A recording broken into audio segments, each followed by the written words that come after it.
Well,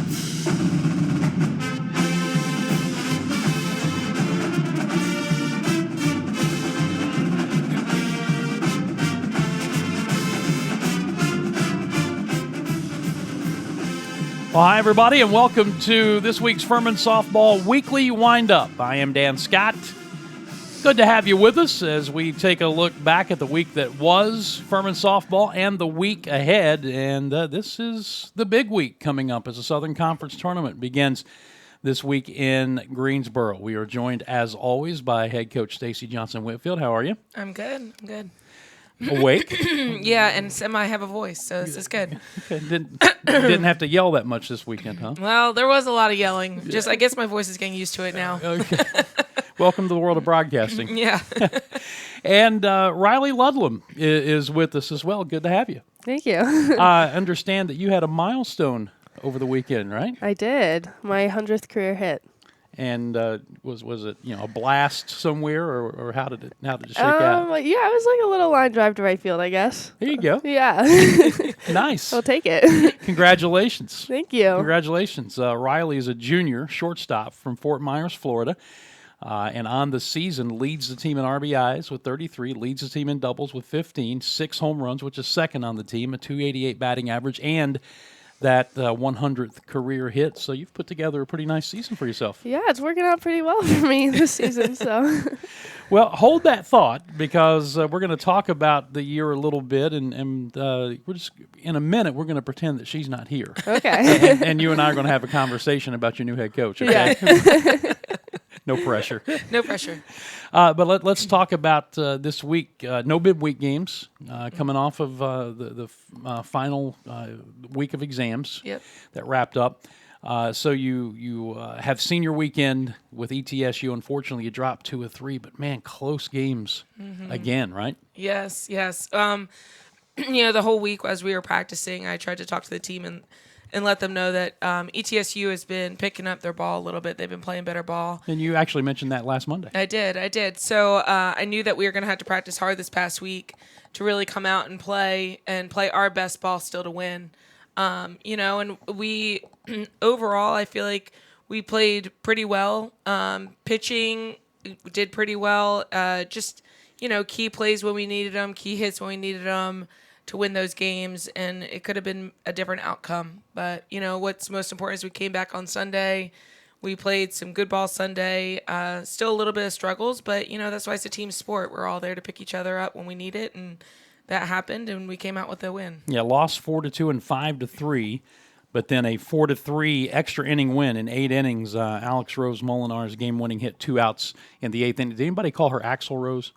No, but that sounds good. Yeah, I mean, you and I get that. Do you know who Axl Rose is? No, Okay. I was a little confused when you said that. You can explain that to her a little bit later on. Yes. But so she gets the big hit. And so you get out of there, you salvage a game, and at least have a little bit of momentum heading into the tournament this weekend. Exactly. This week. Well, and most important, we've shown that we can beat every single team in the SoCon, which only 2 other teams, the top 2, UNCG and Stanford, have proven that. Right. So going into the tournament, knowing that no matter who is on the field on the other side to us, we have beaten is huge, I think. And it can definitely help us keep a momentum going into those games, knowing that at any day, if we're playing our ball, we can beat them.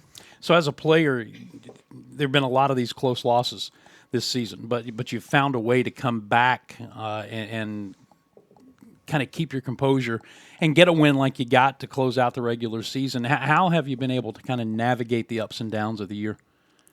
I mean, I think with anything, like, we'll have bad days, not necessarily horrible, but not everyone will be on, and that's normal with a team sport. So I think finding those days where we all can pull it together to all be our best, even if it's not like the best day in the box or the best day on the field, if we all can contribute the best for the team, we end up finding a way. So, what have you learned about yourself individually and about this team as this season has gone on? Individually, it's taught me a lot about perseverance, I think. Even if it's not my best day, I will find a way to contribute to the team somehow. And as a team, I think it's really pushed me and others around me to pick each other up more than I think I ever have paid attention to in the last 2 years.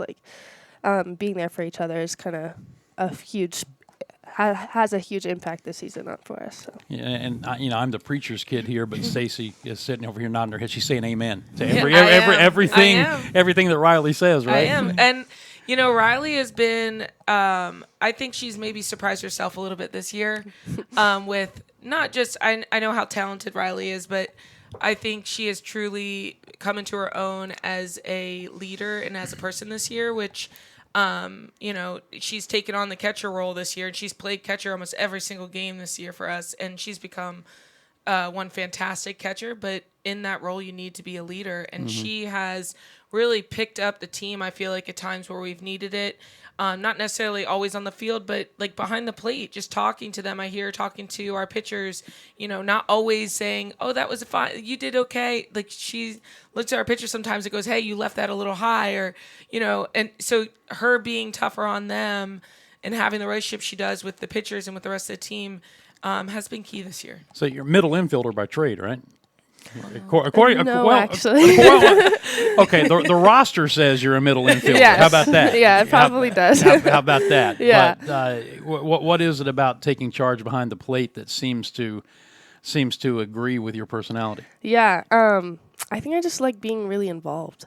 Like with a catcher, I'm in most of the plays, even if it's not a play. I'm still catching the ball, throwing it back to the pitcher, and being in their ear with that. So I think that part maybe just goes along with my personality, like having a play or a part in every single aspect of the game. I like it. Well, that's how a catcher is supposed to be. Oh, yes. Oh, yes. This is the Furman Softball Weekly Wind-Up. Stacey Johnson-Whitfield, and our player guest this week is Riley Ludlam. Last Monday, we talked about looking ahead to Senior Day, and now you've gone through Senior Day. Emily Bartlett, Marina Griffin, Natalie Morgan, Bailey Tanner were the four that were honored. How was that for you?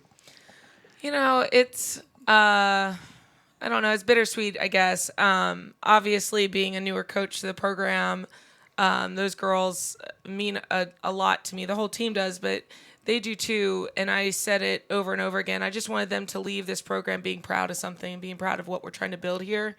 And feeling like they contributed on and off the field with helping to build that. So, I think senior weekend's always highly emotional. But, some of the players that are going to be leaving us after this year, they're some of our big leaders. So, I think that may have also contributed a little bit to Saturday and feeling a little bit all over the place with graduation and senior day and the emotions everywhere and trying to get the team to focus and funnel those emotions in the right direction. But, we still have some ball to play this week, and I'm excited to go into the tournament, and I think they are too. And I told them at the beginning, I think, of the game yesterday, I said, this might feel like it's an end, but we're still in the middle of it, and we still have a lot of our journey to go this week. So hopefully we can take that into the week. Well, and I think we touched on it a little bit last Monday, but these are the young ladies in the midst of a coaching change who had to decide they were going to buy what you were selling them and buy into your program. Yeah. And obviously they've done that. Yeah. I think that every single one of them has kind of bought into everything this year and has really, listened to me and the other coaches, and also helped our team kind of bond in a way that we are building something different here, and they're leaving knowing that hopefully the rest of the team is being taken care of and being led in the right direction. So, Riley, you see these four young ladies who are seniors. That's going to be your role coming up. Oh, my goodness. Yeah, imagine that, right? Yeah. But what do you learn just from watching how they went about their season? Yeah, there's going to be a lot to pick up next year, where they are a huge part of this program. So I think Natalie Morgan has a great leadership personality and is a great, I want to say mother. She is like the mom of the team. All the time. Yes. I said it. So that will be a huge part to try and pick up. I will do my best. I don't.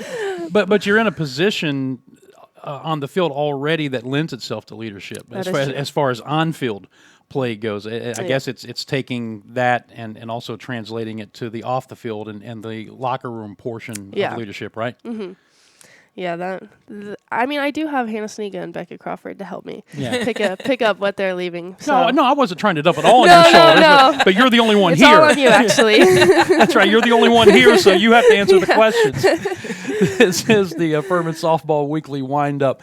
So you finish the regular season at 21-30, 8-10 in the conference, but you also finished with a 13-10 home record. You had a winning record when you got to play at Pepsi Stadium, and when you're laying the foundation for building anything, and I watched it, and I think I've referenced this before with the men's basketball program here when Nico Medved came in and how just bad things were, and watch that foundation being built one brick at a time. And one of the first things that you start to look for is how well you play in your own arena or on your own field.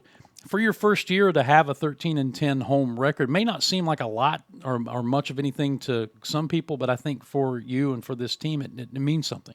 I think it does. I think that us being comfortable playing at home, and I think we've played some of our best ball at home, and not always coming out in the win, but just the battles that we have had at home. We've had a lot of support from the community this year, families. I mean, I feel like there's been more people in the stands this year than I can even remember last year, even after they started allowing people to come in. And the support from the other sports that have been coming to watch us. All that kind of has contributed, I think, to our girls having the momentum we need at home in order to get those wins. But, like I said, this year wasn't necessarily, I say it's not about wins and losses. You always want to win more than you want to lose. That's part of competing.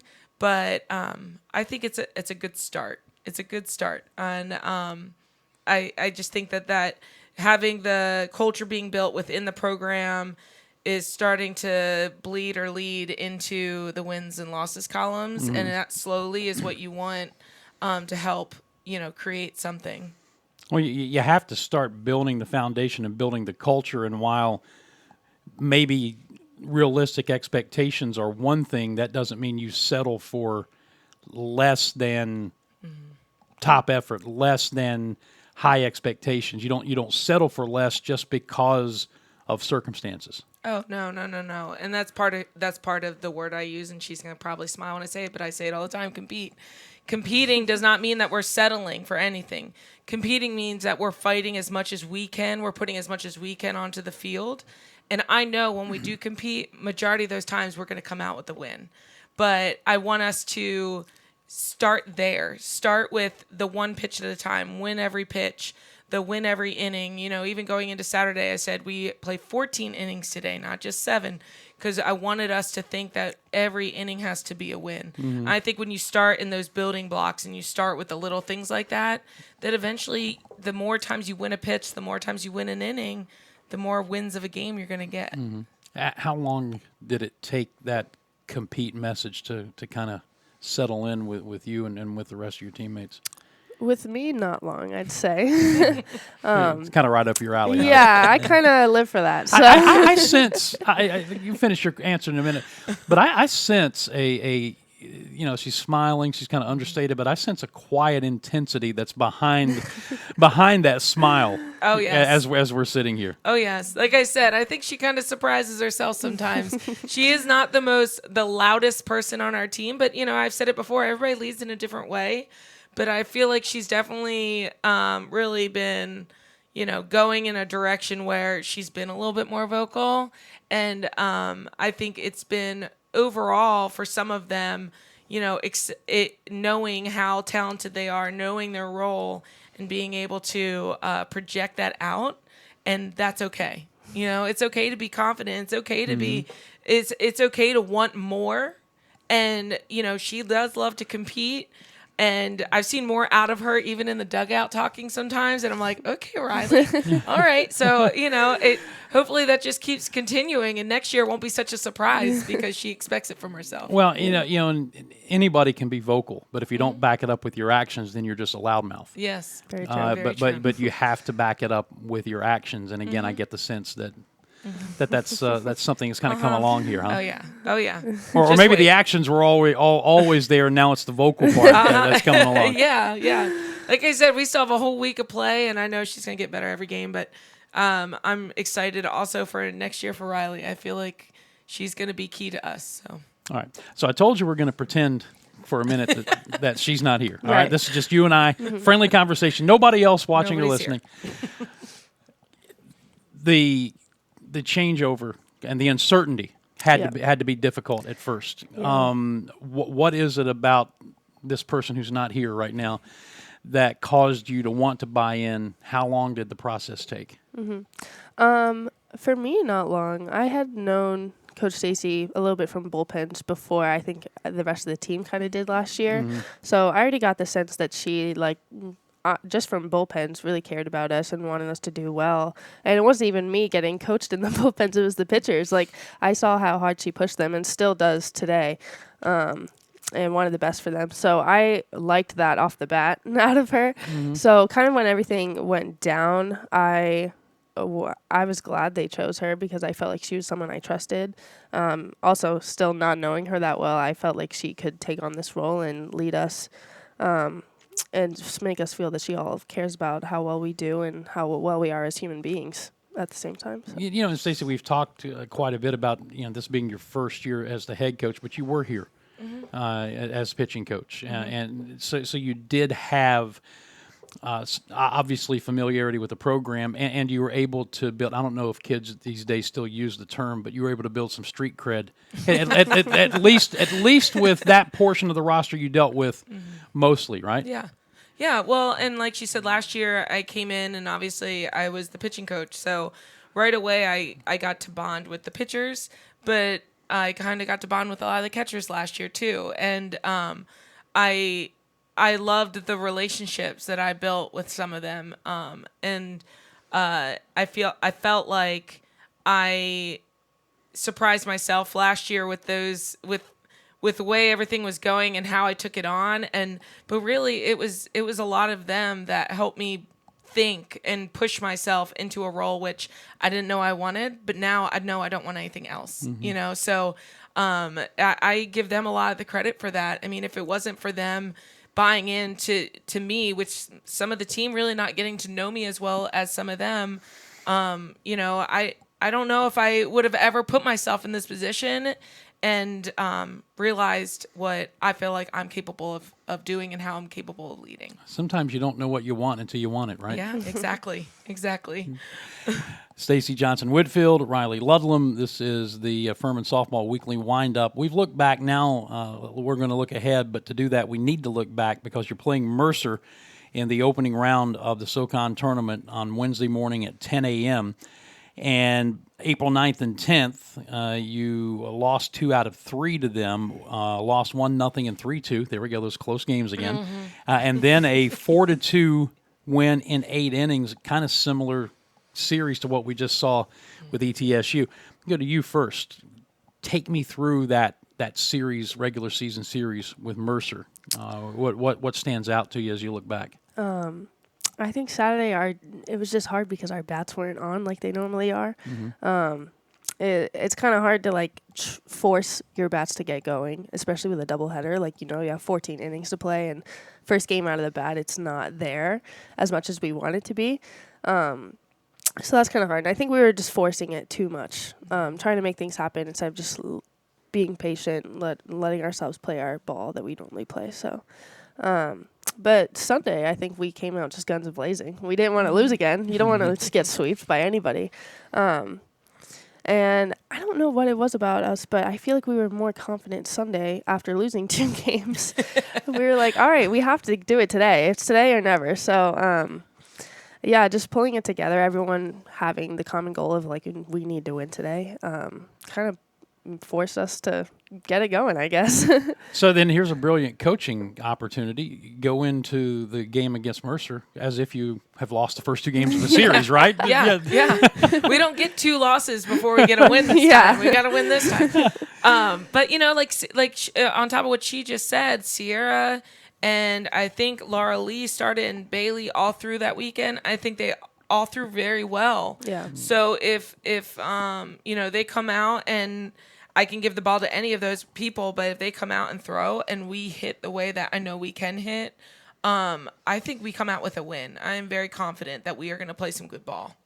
What's the tournament format? Well, if we Well, as of right now, if we win the first game, we play at noon on Thursday, and we'd play the number 1 seed, which would be UNCG. Right.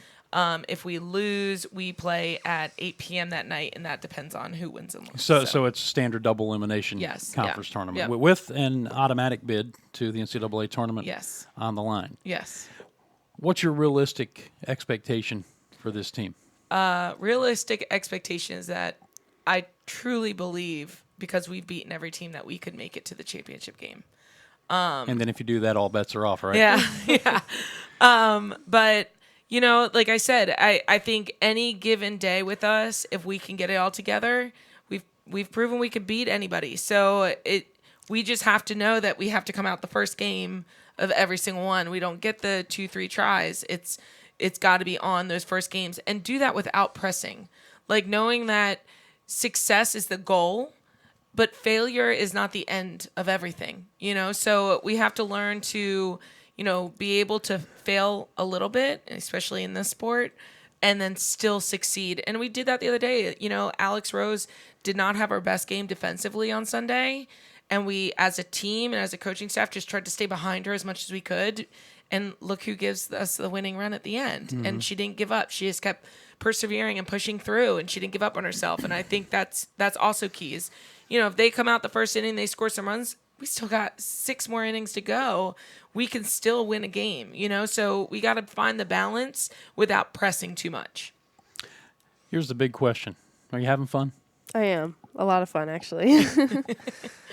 And I think sometimes in the world of Division I college athletics, that gets lost a little bit. And we know, especially with certain sports, there's a lot of pressure and a lot of everything that goes along with it. But at the end of the day, they don't tell you, and this is a baseball thing, but it applies to softball too. The umpire doesn't say work ball.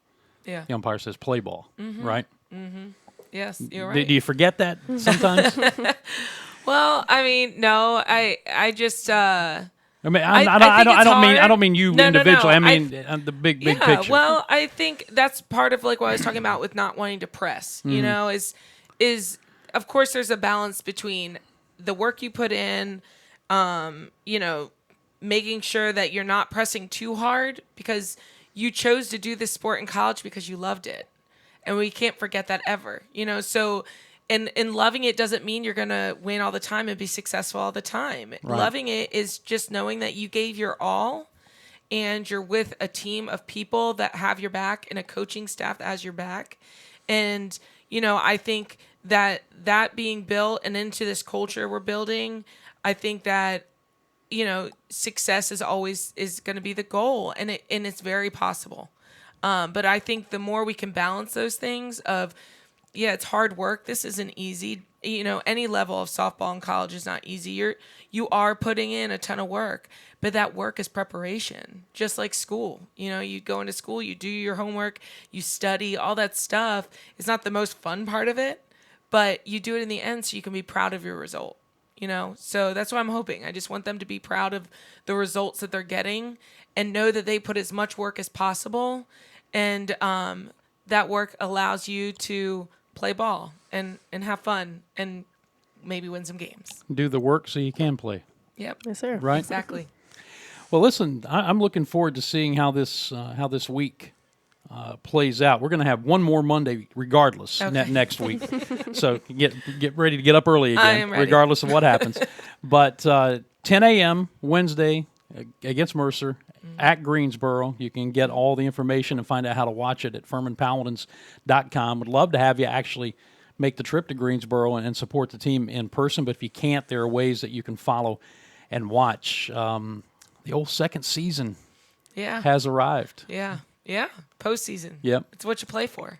Ready to play. All the different cliches you can throw out, but they're still true. Thank you so much, as always. You. Riley, thank you. Thank you. Let's do it again next week. This has been the Furman Softball Weekly Windup. I am Dan Scott. Thanks to Stacey Johnson-Whitfield and Riley Ludlam for joining us, and we'll be back with you again at least one more Monday to continue to talk about and push this Furman University softball program. Until then, I'm Dan Scott saying God bless you, and so long, everybody.